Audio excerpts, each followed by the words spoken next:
नमस्कार दोस्तों, आप सभी का हमारे YouTube चैनल चयन क्लासेज पर एक बार फिर से स्वागत है। एक बार फिर आपके लिए लोक नाट्य संबंधित पुराने आए हुए प्रश्न और हमारे कुछ बनाए हुए प्रश्न आपके लिए तीसरे पार्ट के साथ लेकर आ गए हैं। तो ज्यादा संख्या में हमारे वीडियोस को लाइक करें, शेयर करें और सब्सक्राइब करें, जिससे हमारा मनोबल बना रहे। तो आइए देखते हैं आज का हमारा पहला प्रश्न।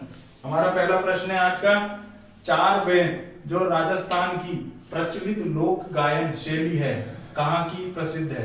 यहाँ पर पूछा है हमसे चार बेन क्या है? लोक गायन की ख्याल नाट्य है जो राजस्थान की प्रचलित लोक गायन शैली कहाँ की है। यहाँ पूछा है, मैं जिला देके कौन से जिले में हमारा जो चार बेत है वो लोक गायन शैली प्रचलित है। तो पहला दिया है जैसलमेर, दूसरा दिया है टोंक, तीसरा दिया है बांसवाड़ा और चौथा दिया श्रीगंगानगर। ये जो प्रश्न है अभी लेटेस्ट वीडियो के अंदर भी पूछा गया था। वीडियो की एग्जाम हुई थी हमारी अभी प्री की, उसके अंदर भी आया था। इससे पहले 2019 में भी आ चुका है। तो एक महत्वपूर्ण प्रश्न है, तो इसका उत्तर हो जाएगा हमारा टोंक। टोंक के अंदर एक संगीत में ख्याल गायन है, लोक गायन है चार बेत। अब बढ़ते हैं अगले प्रश्न की ओर। चार बेत लोक गायन शैली में कौन से वाद्य यंत्र का प्रयोग किया जाता है। अब क्या पूछा है हमसे, जो चार बेत हमारी लोक गायन शैली है जो टोंक में प्रचलित है, वो उसके अंदर कौन से वाद्य यंत्र का प्रयोग किया जाता है। यहाँ पर हमारे चार ऑप्शन दिए गए हैं, नौबत, ढक, अलगोजा, ढोल।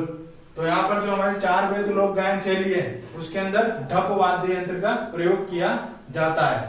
और अलगोजा हमारा सुरिश वाद्य है। मैंने वाद्य यंत्रों में आपको पढ़ाया ही है, तो मस्ती से पढ़ते जाइए और मकर संक्रांति बनाते जाइए, तिल पापड़ी खाइए, बड़े खाइए, मौज मस्ती बनाइए। लेकिन अपने परीक्षा एग्जाम पर हमेशा ध्यान रखिए, जो भी पढ़ा रहे हैं उसको अच्छे से पढ़िए, जिससे भूलने का कोई चांस ही ना रहे और सारे क्वेश्चन आपके सही हो जाएं। अब बढ़ते हैं हमारे अगले प्रश्न की ओर। चार बेत क्या है। तो अब क्या पूछा है हमें, चार बेत क्या है। चार बेत क्या है? लोक नाट्य है जो हमारा टोंक में प्रचलित है। तो यहाँ पर हमसे पूछा गया, चार ऑप्शन देके चार बेत क्या है। नाथ समुदाय का नृत्य, नहीं जी, नृत्य से कोई लेना देना नहीं है इसका। दूसरा है गैर नृत्य में प्रयुक्त गीत है, नहीं जी, गैर नृत्य में प्रयुक्त कोई लोकगीत वगैरह नहीं है। फिर इसके बाद है गरासिया जनजाति से जुड़ा गीत है, नहीं, गरासिया जनजाति से भी नहीं जुड़ा हुआ ये। फिर हमारा चौथा था काव्य से भरपूर एक लोक नाट्य विद्या है, यही है। ये क्या है? हमारी लोक नाट्य विद्या है जो टोंक के अंदर प्रचलित है हमारी। तो इसका उत्तर हो जाएगा हमारा चार। अब बढ़ते हैं हमारे अगले प्रश्न की ओर।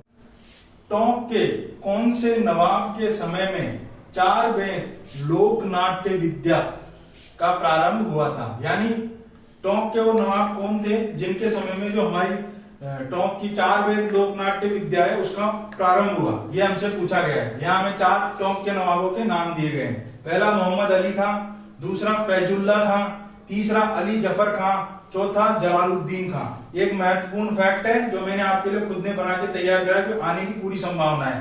तो इसका जो उत्तर होगा हमारा वो होगा फैजुल्ला खां। टोंक के कौन से नवाब हैं जिनके समय में चार बेत लोक नाट्य का प्रारंभ हुआ हमारे भारत के अंदर, राजस्थान में? फैजुल्ला खां के समय में। अब बढ़ते हैं अगले प्रश्न की ओर। चार बेत लोक नाट्य विद्या को टोंक में प्रारंभ करने वाले कौन से कलाकार थे। अब क्या हमसे पूछा है, जो हमारी टोंक के अंदर चार बेत लोक नाट्य विद्या है उसको प्रारंभ हमारे फैजुल्ला खां नवाब के टाइम हुआ था। लेकिन कौन से ऐसे कलाकार थे हमारे जिन्होंने उसका प्रारंभ किया हमारे राजस्थान के अंदर। तो हमें पहला ऑप्शन दिया है अब्दुल करीम खां एवं खलीफा करीब खां। दूसरा दिया है हमें फैजल बिस्मिल्ला खां एवं अशरफ अली। तीसरा दिया है हमें बन्ने खां एवं फैजल खां।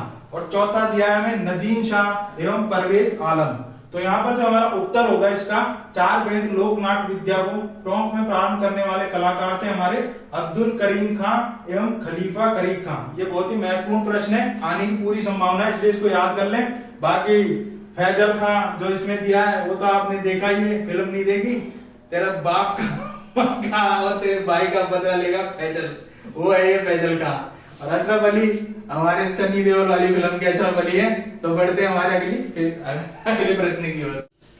गोपी जी भट्ट राजस्थान के किस लोक नाट्य के कलाकार हैं।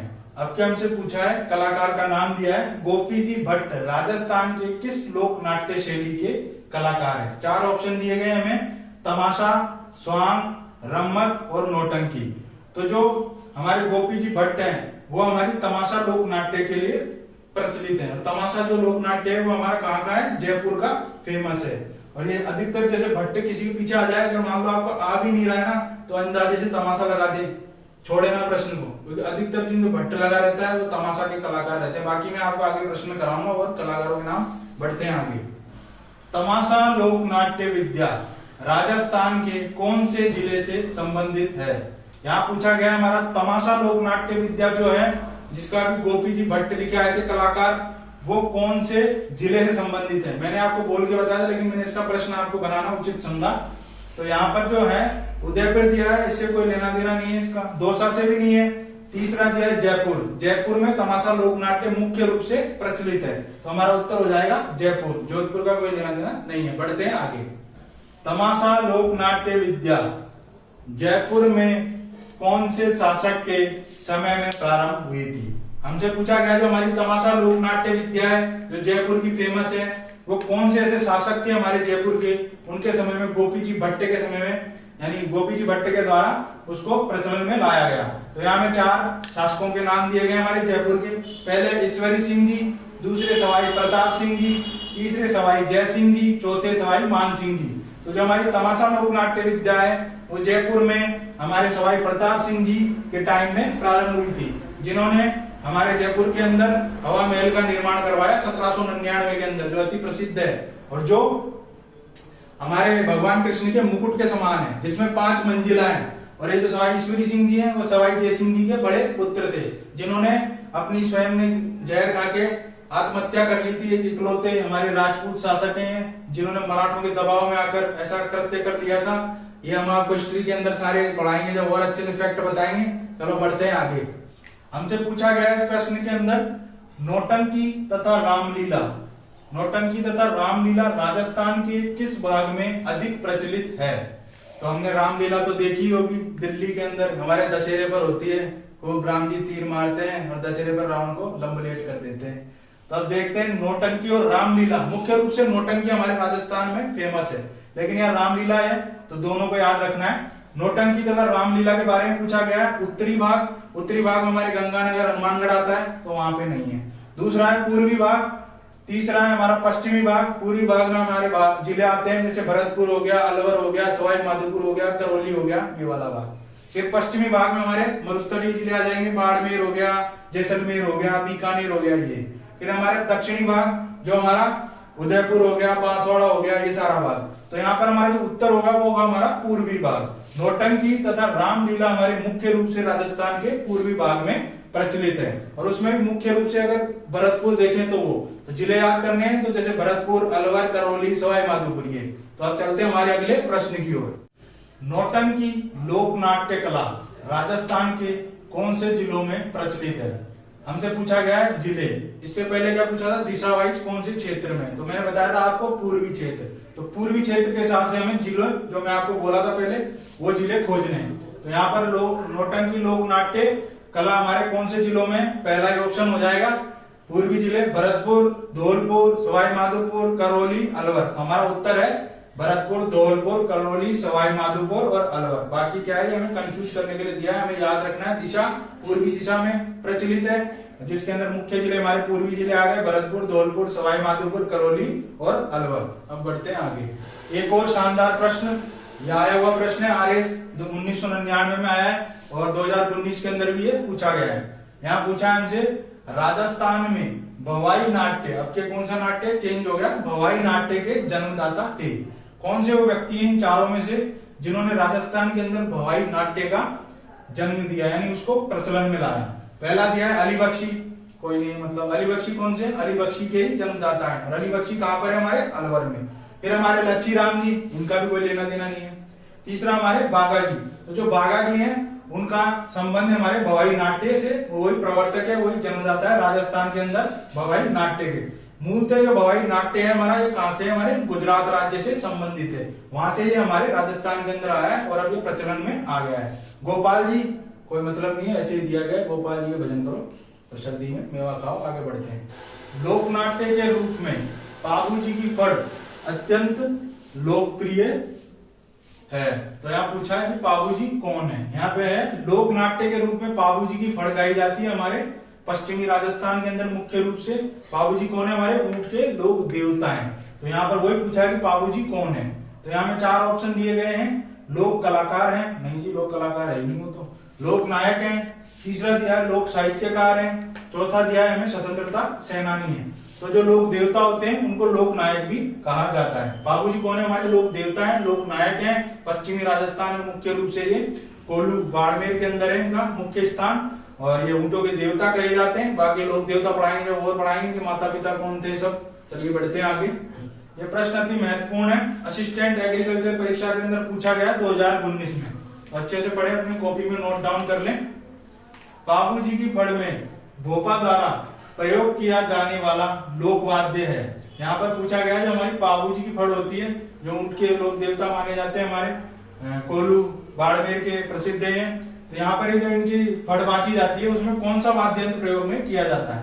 पहला है रावणत्ता, दूसरा है कुंडी, तीसरा है मंजीरा, चौथा है हमारा पुंगी। तो यहाँ पर जो पाबूजी की फड़ होती है उसके अंदर रावण हत्थे को बजाया जाता है। मैंने आपको लोकवाद्य के अंदर समझाया था रावण हत्था कैसा होता है, नारियल के खोल से बनाया जाता है जिसपे बकरे की चमड़ी बटी हुई रहती है और इसमें तार लगे रहते हैं। ये तत्वाद्य होता है, तो इसको याद कर लें अच्छे से आप। बाकी भोपा जी तो भोपा जी हैं, भोपा जी की सीरीज देखो और आगे बढ़ो। राजस्थान का कौन सा जिला फड़ चित्रांकन के लिए प्रसिद्ध है। यहाँ पर पूछा जो हमारी फड़ चित्रांकन होता है, हमारी जो लोक कला है फड़ चित्रांकन के लिए, उसमें कौन सा हमारा जिला है राजस्थान का, वो उसके लिए प्रसिद्ध है पूरे अंतरराष्ट्रीय स्तर पर। तो पहला दिया है जयपुर, दूसरा दिया है हमें भीलवाड़ा जिला, तीसरा दिया है हमें अजमेर, चौथा दिया है जोधपुर। तो जो फड़ चित्रांकन के लिए हमारा प्रसिद्ध जिला है वो है भीलवाड़ा। तो अब बढ़ते हैं आगे। राजस्थान के कौन से कलाकार फड़ चित्रांकन के लिए प्रसिद्ध है। अब क्या पूछा है, जो फड़ चित्रांकन हमारी कला है जो भीलवाड़ा के लिए प्रसिद्ध है, भीलवाड़ा हमारा जिला प्रसिद्ध है, तो उसके कौन से कलाकार हैं इन चारों में से जो फेमस है अंतरराष्ट्रीय स्तर पर। तो पहला दिया है श्रीलाल जोशी, दूसरा दिया है जानकी लाल, तीसरा दिया है उदय शंकर, चौथा दिया है देवी प्रसाद। देवी प्रसाद कौन है आप खुद सोचिए, एक फिल्म में थे देवी प्रसाद, देवी के प्रसाद। तो यहाँ हमारा उत्तर है श्रीलाल जोशी। तो राजस्थान के कलाकार हैं फड़ चित्रांकन के लिए प्रसिद्ध है हमारे भीलवाड़ा के श्रीलाल जोशी, जो हमारे अंतरराष्ट्रीय स्तर पर इस कला के लिए फेमस है। अब बढ़ते हैं आगे।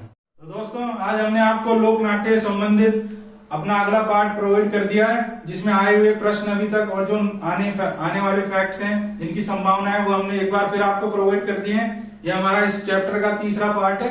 संभावित अगले आने वाले पार्ट में हम इस चैप्टर को पूरा करा देंगे और फिर एक नया चैप्टर हमारा चालू करेंगे। तो ज्यादा संख्या में हमारे वीडियोस को लाइक करें, अपने सर्कल में शेयर करें और हमारे चैनल को सब्सक्राइब करें, जिससे हमारा मनोबल बना रहे। तो आज के लिए जय हिंद, जय भारत। मजे से मकर संक्रांति मनाएं, तिल पापड़ी गुड़ सब खाएं।